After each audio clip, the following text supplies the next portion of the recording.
Hello friends.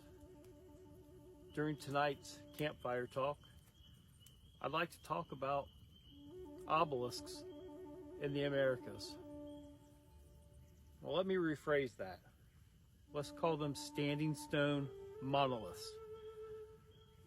See, the early explorers, when they came to the Americas and rediscovered the Americas, there's hundreds and hundreds of documents of standing stone monoliths that were associated with the early mound building culture.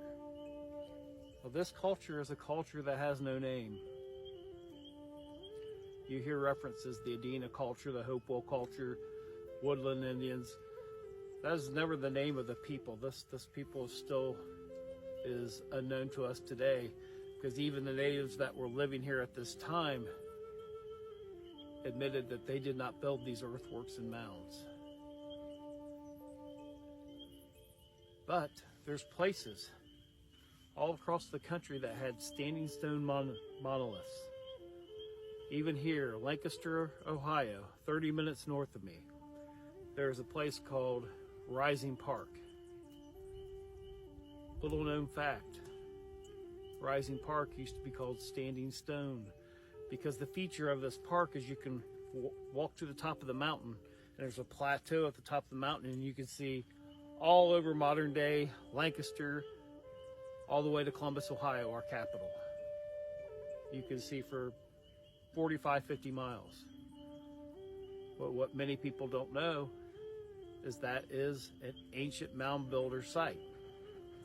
And at one time there was a standing stone monolith on top of that cliff, which is now since gone. But I'll give you a secret. 30 minutes west of here is the next site. It's called Tarleton Cross, a very unique site because it's in the shape of a cross. This site also had a standing stone monolith. But here's the secret. Remnants of that monolith are still here to be viewed to this day, and I know the location.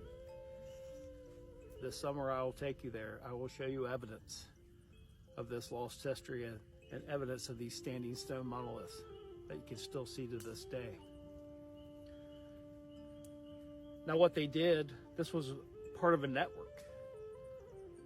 Standing Stone Park and Lancaster to Tarleton Cross, what they did is they built mirrors out of pyrite, and they would use the reflective qualities of the rock, and they could signal each other via the sun and communicate.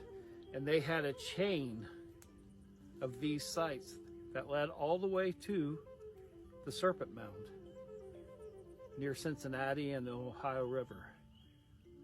Now folks, that's a 3-hour drive for me in a car. But this people could communicate by line of sight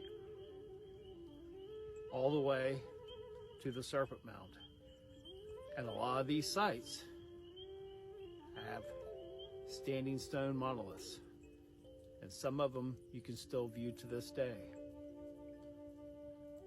Even in Tennessee, there's a park called Standing Stone.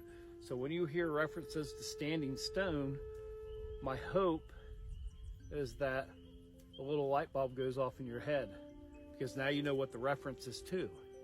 The Americas were strewn with monuments. As a matter of fact, there was 700,000 earthworks and mounds in the Americas. My friends, that is evidence of a lost civilization. 700,000 mounds in the Americas means there was millions of people here 9,000, 10,000 years ago. So it truly is a rediscovery of this continent and the people that walked before us. Love you. Take care.